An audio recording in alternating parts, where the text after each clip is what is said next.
Free love, drugs, smoking in class. Some radical ideas from the 60s were clearly not going to stick around. But the idea of allowing discussion in the classroom, listening to pupils, sparked a revolution in education. Ideas, originally developed in the US, were taken up by progressive academic Lawrence Stenhouse, and the British Action Research Movement was born.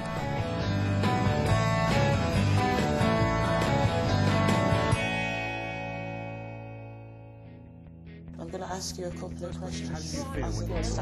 The idea of teachers researching their own practice has been in and out of fashion over the years, but now action research has come full circle and is firmly back on the agenda in our schools. What do you think about the rewards that you get on the scheme? But they were a great incentive.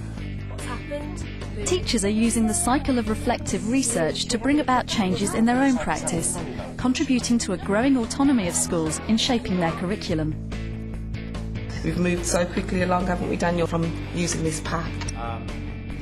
Is this valid, proper research? Should teachers leave educational research to the academics? Some might have their doubts, while others are passionate about the importance of teachers as researchers. One of Lawrence Stenhouse's original research students, John Elliott. The idea that action research is just very small-scale stuff that is of no relevance other than to the teachers that undertook it, for me is a load of rubbish. This is St George's Infants, a small local primary school in Ladywood, Birmingham.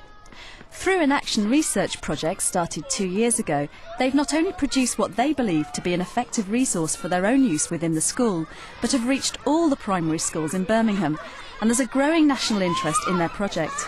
It all started with recognising a problem common to many inner-city schools. St George's is set in inner city Birmingham, which means that we do have children coming from a diverse range of backgrounds, cultures, speaking different languages. At present the makeup is mainly African Caribbean, mixed race, white and Asian, and we do have a high percentage of EAL pupils. But on top of that, recently we've seen a growing number of newly arrived pupils coming from overseas with very little or no English. Ka Ying arrived in the UK with no English at all. She required time and support from EAL teaching assistant Joy Smith. Crying started ending of November as a very, very shy girl. So what I had to do was, walk around with a show where everything is, show her each classroom, where the toilet was, where she has her meals, where she'll do her PE, where every room in school, where it is. Both teachers and teaching assistants found that they were spending a lot of time looking for suitable resources for children like Ka Ying.